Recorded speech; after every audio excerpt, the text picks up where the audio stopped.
Hello my dear student, आप सभी लोगों को मेरा प्यार भरा नमस्कार, सत श्री अकाल, आदाब। आप सभी लोग कैसे हैं? उम्मीद करते हैं आप सभी लोग अच्छे होंगे। हाँ, किसी कारणों की वजह से क्लास 2 दिन नहीं आ पाए, जिसके लिए मैं क्षमा चाहूंगा। बट उम्मीद करते हैं कि आप लोग इस अवधि के दौरान अपनी पढ़ाई को जारी रख रहे होंगे। तो जैसा कि हम लोग भौतिक विज्ञान में चौथा चैप्टर पढ़ रहे थे, बहुत ही इंपॉर्टेंट चैप्टर जिसका नाम था वैद्युत-संधारित्र। इसमें हम लोगों ने पिछले क्लासों में कुछ चीजों के बारे में बात कर लिया था और आज हम लोग कुछ नए टॉपिक के बारे में देखेंगे। तो चलिए आते हैं, विलंब न करते हुए हम चीजों को शुरुआत करते हैं। तो हंसते रहिए, मुस्कुराते रहिए और चीजों को सीखते रहिए। और आप इस अवधि के दौरान थोड़ी सावधानी भी बरतते रहिए ताकि आप किसी भी कारणवश से आपको कोई भी हेल्थ इशू न आने पाए, ये हमारी इच्छा होगी। तो चलिए स्टार्ट करते हैं हम लोग अपने आज के टॉपिक के बारे में। हमारा जो आज का टॉपिक होगा वो टॉपिक क्या होगा कि आवेशित चालक की स्थितिज ऊर्जा।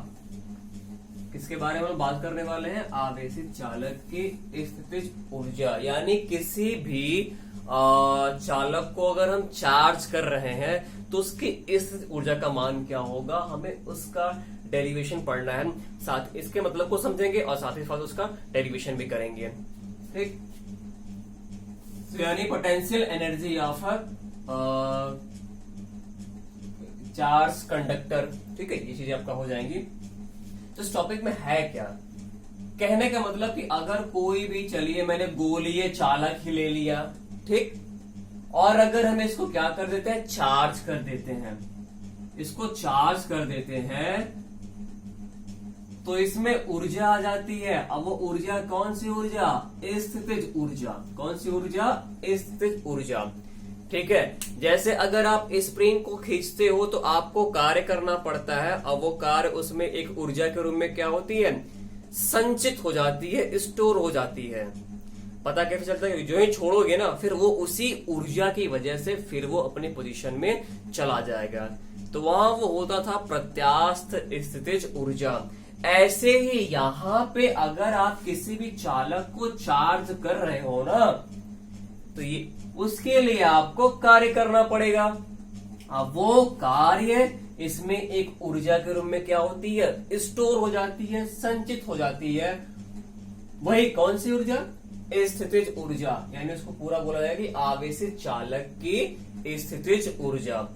अब ये कार्य आप नहीं करते हो, मतलब बैटरी करती है जो उसको चार्ज कर रही है, या पावर सप्लाई करती है जो उसको चार्ज करने का काम कर रहा है। अच्छा, कार्य कैसे करना पड़ता है जरा उसको समझते हैं।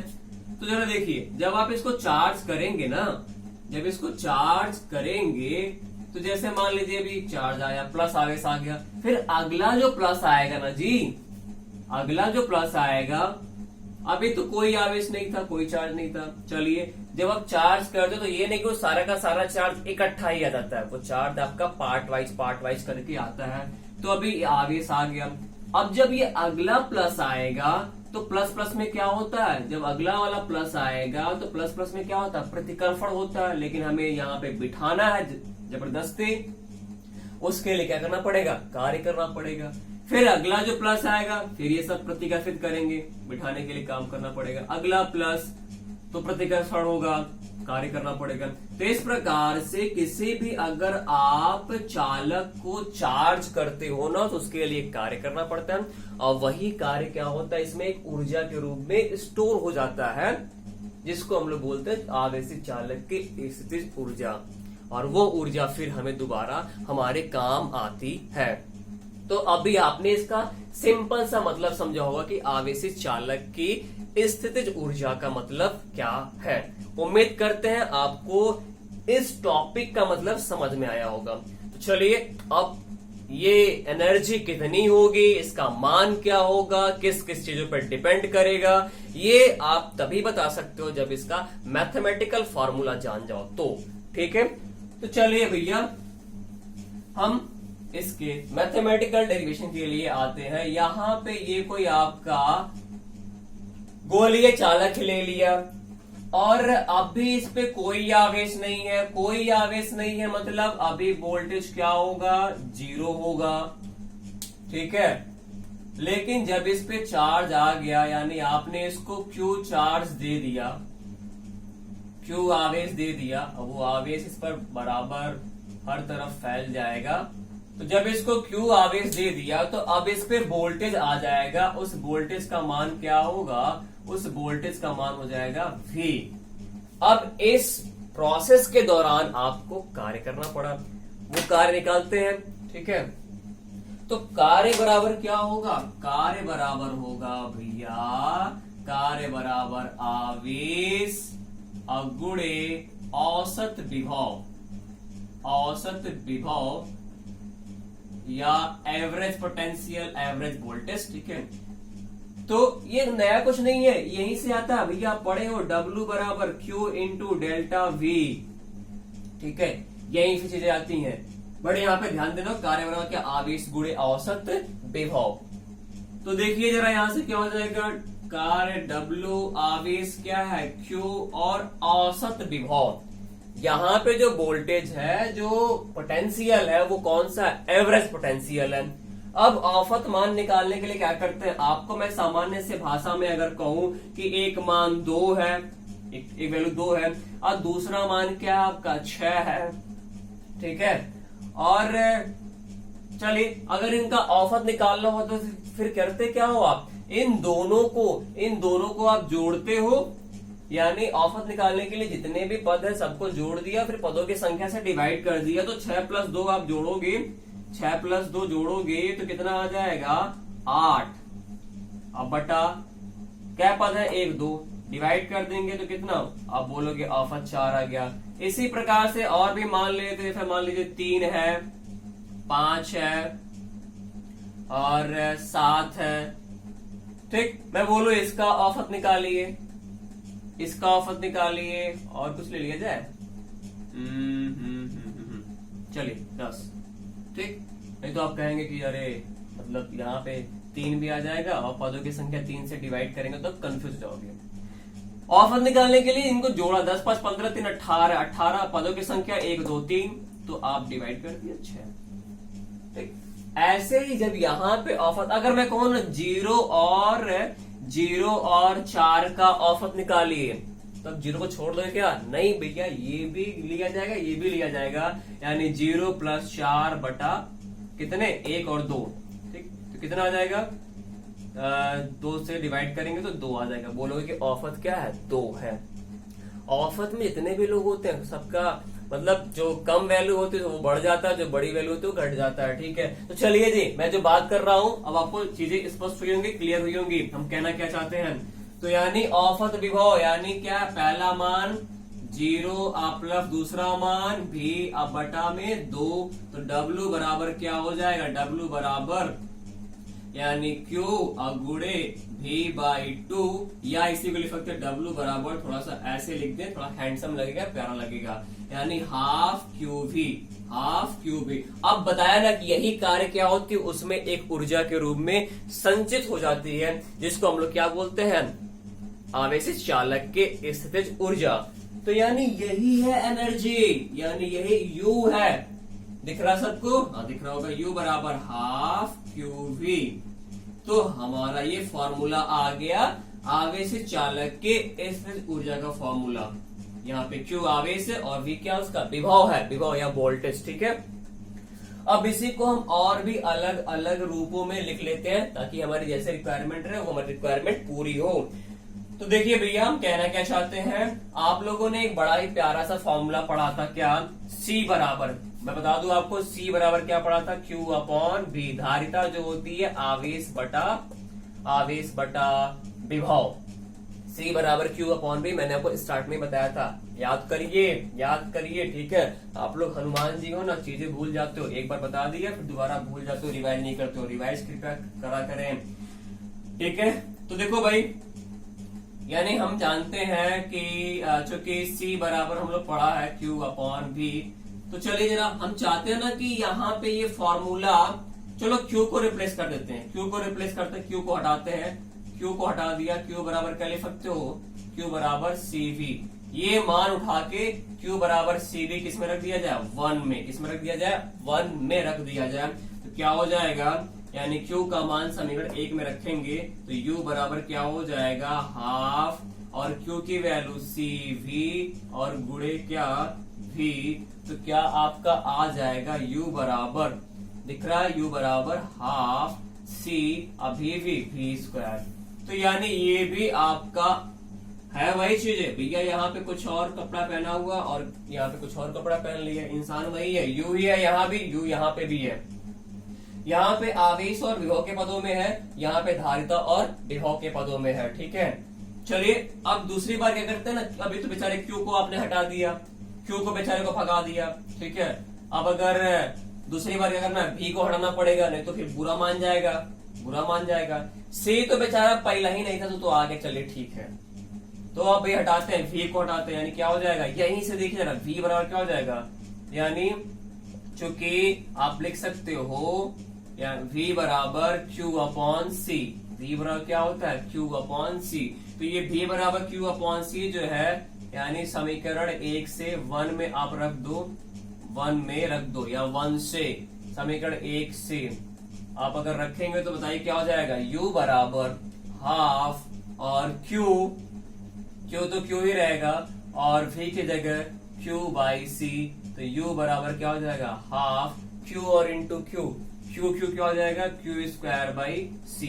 तो ये आपका फॉर्मूला आ गया इस ऊर्जा U का ही, बट ये आपका Q और C के पदों में, जैसे रिक्वायरमेंट रहेगी हम वैसा यूज करेंगे।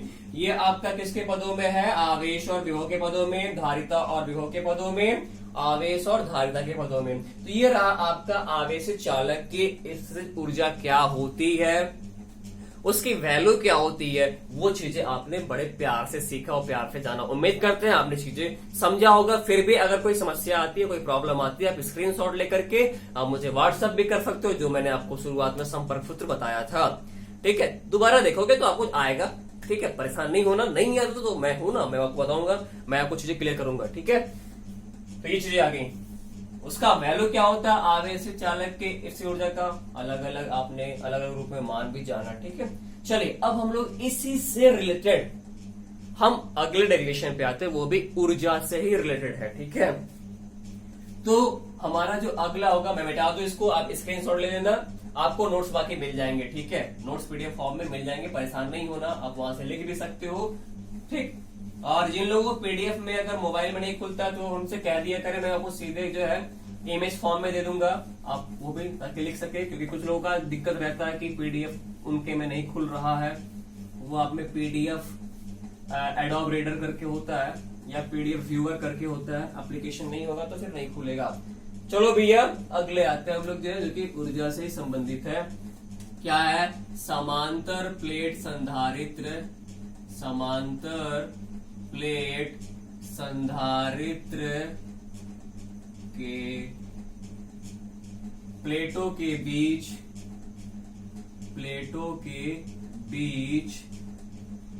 एकांक आयतन में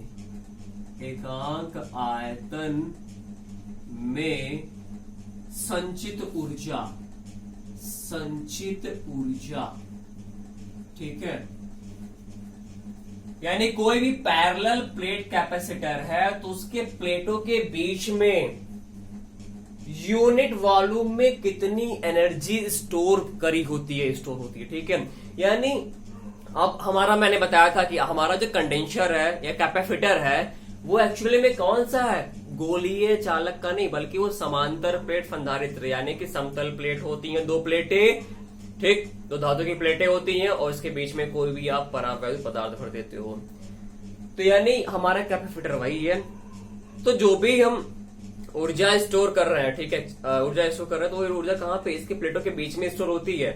तो उसके एकांक आयतन में, पूरे आयतन में आएगा ऊर्जा का मान। अगर मैं कहूं 10 वस्तु का दाम 100 रुपया, तो एक वस्तु का दाम आपको अगर 10 रुपया, क्या किया, 100 में 10 से भाग कर दिया, खेल वही है। ठीक है, तो चलिए भाई, तो एकांक आयतन में संचित ऊर्जा, या इसी को हम कह सकते हैं ऊर्जा घनत्व। थोड़ी सी मेरी राइटिंग गंदी है, मैं दोबारा बोल दूं, समांतर प्लेट संधारित्र के प्लेटों के बीच एकांक आयतन में संचित ऊर्जा ही है। हम स्पेशली कैपेसिटर के लिए बात करने जा रहे हैं, वो तो किसी भी चालक के लिए था जो है, ठीक है। बट हमारा जो कैपेसिटर होता है वो कौन सा होता है? पैरेलल प्लेट कैपेसिटर, समांतर प्लेट संधारित्र, ठीक है जी। तो चलिए आते हैं डेरिवेशन पे, बड़े प्यार से हम लोग चीजें करेंगे और सीखेंगे। तो भैया अगर कोई भी समांतर प्लेट संधारित्र, आपको बताया था 2 प्लेटें होती है, धातु की 2 प्लेटें होती हैं। यह आपका इसका एक टर्मिनल बना दिया, दूसरा टर्मिनल, प्लेटों का क्षेत्रफल a होता है, प्लेटों के बीच की दूरी d होती है। इसके बीच में ये जो आप बीच में जो भी आप परावैद्युत पदार्थ, चाहे वैक्स पेपर हुआ, मोम पेपर, इसको मोम भी आपका है, ठीक है, बढ़िया वाला। फिर आपका जो रियल वाला में होता है वो वैक्स पेपर ही इस्तेमाल होता है। फिर आपका कागज हुआ, रबर हुआ, प्लास्टिक हुआ, ये सब आपका क्या है? परावैद्युत पदार्थ है, ठीक है। वाटर भी क्या है? परावैद्युत पदार्थ होता है, ठीक है, वो लिक्विड फॉर्म में। तो भैया देखिए जरा, यानी यहाँ पे जो इसके बीच में रखा हुआ है परावैद्युत पदार्थ, उसके लिए वैल्यू क्या है? K है। तो आपको धारिता का फॉर्मूला बताया होगा, C बराबर क्या? C बराबर K epsilon not A upon D। C बराबर K epsilon not A upon D, ये चीजें आई थी। इक्वेशन नंबर 1 दे दीजिए। अब देखिए हमें ऊर्जा की बात करना, तो ऊर्जा का सामान्य फॉर्मूला क्या होता है? 3 बताया है, 3 बताया भैया आपको, ठीक है। 3 में से एक क्या बताया? U बराबर हाफ CV², तुरंत बताया भैया, अभी CV नहीं, एक तो ये वाला हाफ QV, फिर हाफ CV², फिर उसके बाद कौन सा? U बराबर हाफ Q²/C, कुछ ऐसा करके आया था, आपको याद होगा, ठीक है। तो चलिए हम लोग कौन सा इस्तेमाल करेंगे? ये वाला हाफ CV² वाला। क्यों? अभी आपको कारण भी पता चल जाएगा, ठीक है। तो U बराबर हाफ CV² का इस्तेमाल करने जा रहे हो आप। ये ऊर्जा का फॉर्मूला है, यानी आवेशित चालक की ऊर्जा, ये U बराबर हाफ CV²। अब थोड़ा इसी का हम लोग और बढ़िया से चीजें जरा इसको मेकअप करते हैं। तो हाफ C का मान क्या है भाई? समांतर प्लेट संधारित्र के लिए बात करने तो C माने धारिता, और समांतर प्लेट संधारित्र की धारिता यही तो होती है, इसीलिए मैंने लिख रखा था, क्योंकि इनका जरूरत पड़ने वाला है। तो भैया चलो रखते हैं ये मान। तो C यानी K epsilon not A upon D, ये एप्सिलॉन है, एप्सिलॉन, ठीक। और ये V² हो गया, तो U बराबर हो गया half K epsilon not A upon D। और ये जो विभवांतर जो है या जो विभव है, इसको हम लोग ना वैद्युत क्षेत्र के रूप में लिखना चाहेंगे, क्योंकि जो फाइनल फॉर्मूला होता है वो, क्योंकि वो E के फॉर्म में आना चाहिए, ठीक है। तो आपको मैंने बताया रहा होगा भैया, क्या बताया रहा होगा? अगर आपको याद हो तो E बराबर बताया रहा होगा V अपॉन D, विभव प्रवणता वाले से आता था, ठीक है। रियल में होता था E बराबर minus delta V upon delta X, ठीक है। ये माइनस बताता था कि वैद्युत क्षेत्र की दिशा में विभवांतर का मान क्या होता है? घटता जाता है, ठीक है। मान कहूं तो ये विभवांतर बटा दूरी, ठीक है। तो अगर 2 बिंदुओं के बीच विभवांतर V है, ये कैसे हो सकता है कि एक का हो आपका 10, एक बिंदु का दूसरे बिंदु का 0, तो कितने का अंतर? 10 वोल्ट, विभवांतर 10 वोल्ट, ठीक। और इनके बीच की दूरी अगर D है तो लिख सकते हैं V अपॉन D, लिख सकते हैं V अपॉन D। बता चुका हूं पीछे भी, परेशान नहीं होना, यानी सीधे सीधे लिख सकते हो क्या? चूंकि V बराबर क्या होता है? V बराबर अगर मैं कहूं तो ED, क्या होता है? V बराबर ED, और यही मान उठा करके यहाँ पे रख दिया जाए तो क्या हो जाएगा? अब एक कुछ नहीं, ये फॉर्मूला लगाया, धारिता होती है समांतर प्लेट संधारित्र की धारिता, मुझे याद था, आपको नहीं याद था, पहले लिखा था इसलिए यहाँ दिखा दिया था, रख दिया। और आगे हमें ये फॉर्मूला E के वैद्युत क्षेत्र के, यानी जो ऊर्जा होती है वो वैद्युत क्षेत्र के रूप में स्टोर होती है, तो वैद्युत क्षेत्र के रूप में लिखना है इसको भैया। ये लीजिए, ये लिख दिया V बराबर ED, तो रखिए ना, तो U बराबर क्या हो जाएगा, हाफ के epsilon not A upon D, और क्या क्या V की जगह रखेंगे तो ED।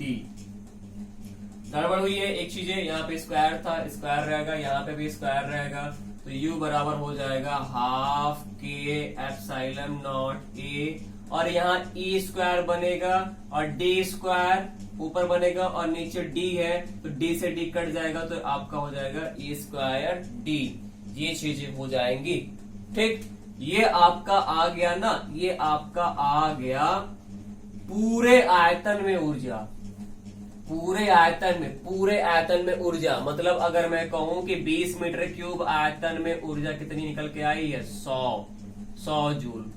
तो एकांक में बात करना है, तो एकांक में मैं बोलूं 1 मीटर क्यूब में कितना होगा, तो 100 को आप 20 से भाग करोगे, 20 25 100, 5 आएगा। समझ रहे हो ना, वही चीजें करनी है।